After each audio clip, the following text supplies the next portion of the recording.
जय जगन्नाथ, जय जगन्नाथ।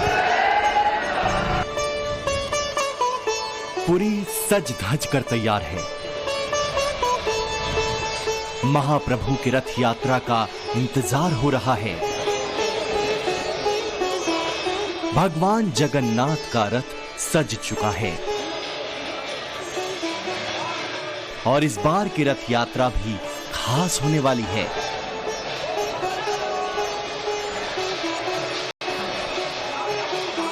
एक ऐसा अद्भुत संयोग बना है जो सालों बाद आया है।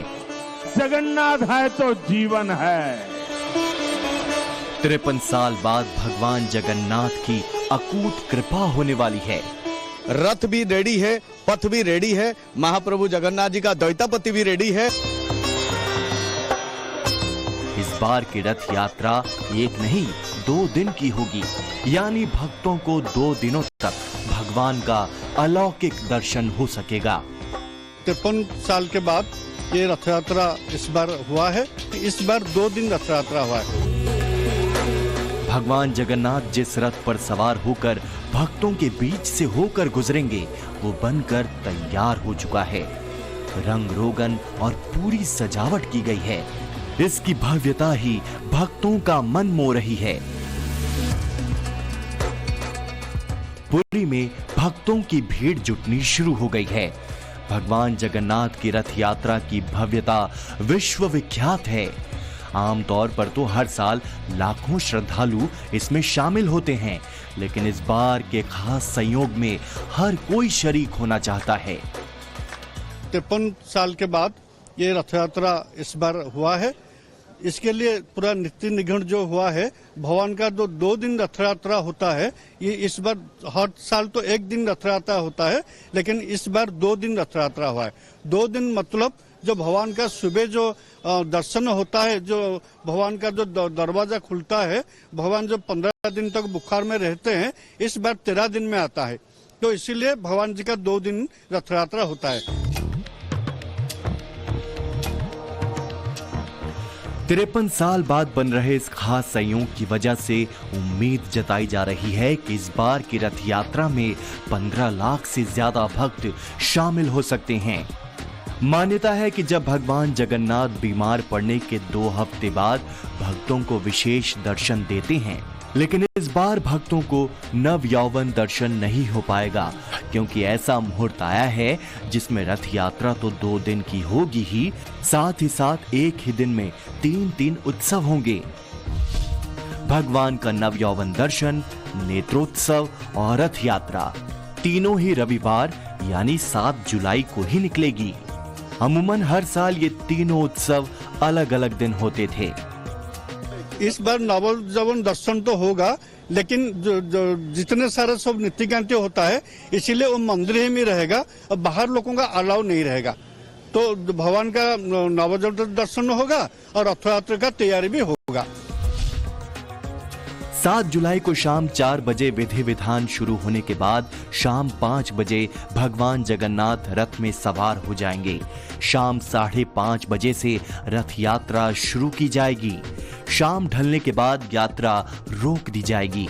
फिर अगले दिन यानी 8 जुलाई को सुबह रथ यात्रा शुरू होगी, जो पूरा शहर होते हुए शाम तक भक्तों को दर्शन देंगे।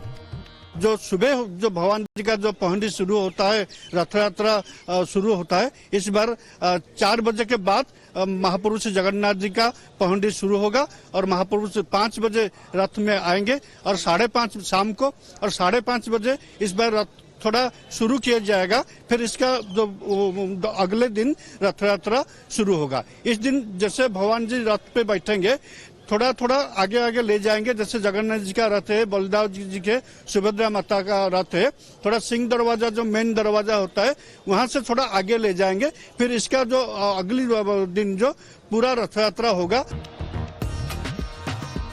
भगवान की रथ यात्रा को लेकर भक्तों में भी खासा उत्साह देखा जा रहा है। देश के अलग अलग हिस्सों से भगवान के दर्शन की उम्मीद लेकर श्रद्धालु पुरी पहुंच चुके हैं। इधर तो आके ऐसा फीलिंग हुआ, बहुत अच्छा लगा बहुत प्राउड फील हो रहा है हम लोगों को। हम लोग भी हिंदू है। अद्भुत चीज हुआ है कि 50 साल बाद रथ यात्रा 2 दिन का होगा। यूजुअली 1 दिन का होता है, इस बार 7 और 8 तारीख का 2 दिन का होगा। तो ये तो एक बहुत ही बड़ा अवसर है हम सबके लिए, भक्तों के लिए। रथ यात्रा में भक्तों की भारी भीड़ जुटने का अंदेशा है। इसे ध्यान में रखते हुए शासन प्रशासन की तरफ से व्यापक तैयारी की गई है। रथ यात्रा में किसी तरह की कोई परेशानी ना हो, सुरक्षा व्यवस्था में किसी तरह की चूक ना हो, इसके लिए बाकायदा सुरक्षा बलों के साथ मॉक ड्रिल किया गया। इस दौरान ओडिशा पुलिस के साथ अर्धसैनिक बलों ने रथ खींचकर प्रैक्टिस की। खासकर रथ खींचने के दौरान घेराबंदी कैसे की जाएगी, आसपास मौजूद भक्तों की भीड़ को कैसे कंट्रोल किया जाएगा, मॉक ड्रिल के दौरान इन सब बातों को भी ध्यान में रखा गया। भगवान जगन्नाथ की रथ यात्रा की सुरक्षा के लिए 180 प्लाटून पुलिस बल की तैनाती की जाएगी। यात्रा को लेकर ट्रैफिक एडवाइजरी भी जारी की गई है। पूरी यात्रा पर सीसीटीवी सर्विलांस की मदद से नजर रखी जाएगी। साथ ही बाहर से आने वाले भक्तों के लिए विशेष ऐप बनाया गया है, जिससे उन्हें सारी जानकारी मिल जाएगी। इस बार की रथ यात्रा में देश की राष्ट्रपति द्रौपदी मुर्मू भी शामिल होंगी, इसलिए सुरक्षा को विशेष तौर पर चाक चौबंद किया जा रहा है। प्रदेश में सत्ता बदली है। ओडिशा में लंबे समय से सीएम रहे बीजेडी के नवीन पटनायक की जगह अब बीजेपी के मोहन मांझी ने कुर्सी संभाली है। पीएम मोदी का भी ओडिशा से लगाव इस बार की चुनावी सभाओं में भी खूब दिखा। जय जगन्नाथ, जय जगन्नाथ। इस भव्य रथ यात्रा के लिए राज्य की बीजेपी सरकार ने 2 दिन की छुट्टी की घोषणा की है। नए सीएम मोहन मांझी का महाप्रभु जगन्नाथ से लगाव अलग ही दिखता है। तभी भगवान जगन्नाथ, बलभद्र और देवी सुभद्रा तीनों विशाल रथों पर विराजमान होकर नगर भ्रमण करते हैं और अपने भक्तों को दर्शन देते हैं। इसके बाद उनका रथ गुंडीचा मंदिर पहुंचता है, जहां 9 दिनों तक भगवान विश्राम करते हैं। मान्यता है कि जो कोई भी रथ यात्रा में शामिल होता है उसे 1000 यज्ञों के बराबर का पुण्य मिलता है। पंचांग के मुताबिक रथ यात्रा की तैयारी अक्षय तृतीया के दिन से श्री कृष्ण, बलराम और सुभद्रा के रथों के निर्माण के साथ ही शुरू हो जाती है। रथ यात्रा में शामिल होने की लालसा तो हर किसी की होती है, लेकिन भगवान का रथ बनते देखना और उसे बनाने वाले भी खुद को बड़ा भाग्यशाली मानते हैं। ये फर्स्ट टाइम ऐसे मिल रहा है कि मौका मिल रहा है कि ये दर्शन हो रहा है लाइव, हाँ, वो रथ बनने के लिए। फीलिंग्स तो बहुत ही, ये बोलने की बात ही नहीं है, फीलिंग कैसा है, बहुत ही अच्छा लग रहा है। जैसे कि ये लकड़ी नए वृक्ष को काट के बनाते हैं, फिर वो चक्के को छू के, तो अच्छा फीलिंग आता है। रथ यात्रा के शुरू होने के 1 दिन पहले मंदिर ट्रस्ट से जुड़े भगवान जगन्नाथ जी की सेवकों के द्वारा तीनों तैयार रथों को सिंह द्वार तक लेकर जाते हैं। इसकी भी बड़ी मान्यताएं हैं। इस प्रक्रिया को आज भव्यता के साथ पूरा किया गया। आज एक्चुअली रथ यात्रा का जो पहला दिन है उसको उभा यात्रा बोलते हैं, जिसमें एक्चुअली रथ खड़ा, जहाँ पर रथ बना जाता है वहीं से रथ को एक्चुअली सिंह द्वार तक लाना जाता है। ये सारी एक्चुअली जो इवेंट्स है, वो जो काम होता है, उसमें एक्चुअली रथ को चलाने के लिए ये जो हमारा है विजय घंट, ये विजय घंट बजने से रथ को एक्चुअली खींचा जाता है। भगवान जगन्नाथ से जुड़ी एक मान्यता ये भी है कि उन्हें संगीत बहुत पसंद है, इसलिए यात्रा के दौरान आप देखते होंगे घंट बजाया जाता है। ये कोई आम घंट नहीं होता है, बल्कि इसे विजय घंट बोलते हैं। भगवान एक्चुअली क्या कि ये सारी एक्चुअली म्यूजिक के प्यारे हैं, माने एक्चुअली जो साउंड माने शब्द जो आते हैं, जो शब्द का तरंग का प्यारे हैं, ये सब के साथ एक्चुअली भगवान ऐसे अपने नाच नाच के एक्चुअली मंदिर से निकलते हैं और रथ के ऊपर जब विराजमान हो जाते हैं, रथ जब खींचा जाता है, एक घंट बजने से रथ खींचा जाता है। पद्म पुराण के अनुसार एक बार देवी सुभद्रा को नगर भ्रमण करने की इच्छा हुई, जिसे उन्होंने अपने भाई श्री कृष्ण और बलराम जी को बताया। अब भला अपनी बहन की इच्छा कौन पूरी नहीं करता। बस भगवान श्री कृष्ण और बलराम जी ने भी बहन की इच्छा पूरी करने के लिए 3 भव्य रथ तैयार करवाया। इसके बाद वो नगर भ्रमण पर निकल गए।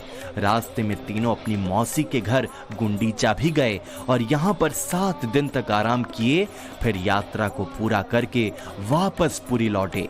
रथ यात्रा के दौरान सबसे आगे बलराम जी का रथ, बीच में बहन सुभद्रा का रथ और सबसे पीछे महाप्रभु जगन्नाथ जी का रथ होता है। भगवान जगन्नाथ की रथ यात्रा में बने रथ को तैयार करने का भी एक विशेष महत्व है। रथ नीम की पकी हुई लकड़ी से तैयार किए जाते हैं। इसे दारू कहा जाता है। रथ को बनाने में केवल लकड़ी के अलावा कुछ और इस्तेमाल नहीं होता है। भगवान जगन्नाथ के रथ में कुल 16 पहिए होते हैं और ये बाकी दोनों रथों से भी बड़ा होता है। जब तीनों रथ यात्रा के लिए सज संवर कर तैयार हो जाते हैं तो फिर पुरी के राजा गजपति की पालकी आती है और फिर रथों की पूजा की जाती है। उसके बाद सोने की झाड़ू से रथ मंडप और रथ यात्रा के रास्ते को साफ किया जाता है। पुरी का जगन्नाथ मंदिर अपने आप में कई कहानियां, कई मान्यताएं और कई रहस्य समेटे हुए है। 4 धामों में से एक भगवान जगन्नाथ का मंदिर बनावट, शिल्प और कला का बेजोड़ नमूना तो है ही, पर इसके इर्द गिर्द ऐसी कई कहानियां भी हैं जो लोगों को इस मंदिर की ओर आकर्षित करती हैं। जैसे मंदिर के अंदर जाने के लिए बनाए गए 4 दरवाजे मात्र एंट्री के दरवाजे नहीं हैं, इसके पीछे भी कुछ मान्यताएं हैं। सभी द्वार जानवरों के नाम पर रखे गए हैं। मंदिर की मेन एंट्री सिंह द्वार से होती है। जब मंदिर के सारे दरवाजे बंद थे तब इसी एक दरवाजे से भक्त मंदिर में दर्शन करने के लिए जाते थे। सिंह द्वार को मोक्ष द्वार कहा जाता है। मान्यता है कि इस द्वार से अंदर जाने पर मोक्ष की प्राप्ति होती है। सिंह द्वार के ठीक पीछे की ओर है व्याघ्र द्वार। जगन्नाथ मंदिर के इस प्रवेश द्वार पर बाघ की प्रतिमा मौजूद है। ये हर पल धर्म के पालन करने की शिक्षा देता है। बाघ को इच्छा या आकांक्षा का प्रतीक भी माना जाता है। विशेष भक्त और संत इसी द्वार से मंदिर में प्रवेश करते हैं। मंदिर के हस्ती द्वार के दोनों तरफ हाथियों की प्रतिमाएं लगी हैं। हाथी को माता लक्ष्मी का वाहन माना जाता है, इसलिए इस द्वार को वैभव का प्रतीक माना जाता है। कहा जाता है कि ये द्वार ऋषियों के प्रवेश के लिए है। मंदिर के इस अश्व द्वार के दोनों तरफ घोड़ों की मूर्तियां लगी हुई हैं। खास बात यह है कि घोड़ों की पीठ पर भगवान जगन्नाथ और बालभद्र युद्ध की महिमा में सवार हैं। इस द्वार को विजय के रूप में जाना जाता है। इसके अलावा जगन्नाथ मंदिर पुरी के ऊपर एक अष्ट धातु चक्र है, जिसे नील चक्र के रूप में जाना जाता है। ऐसा माना जाता है कि ये चक्र उड़ने वाले हवाई जहाजों के संचार में रुकावटें पैदा करता है।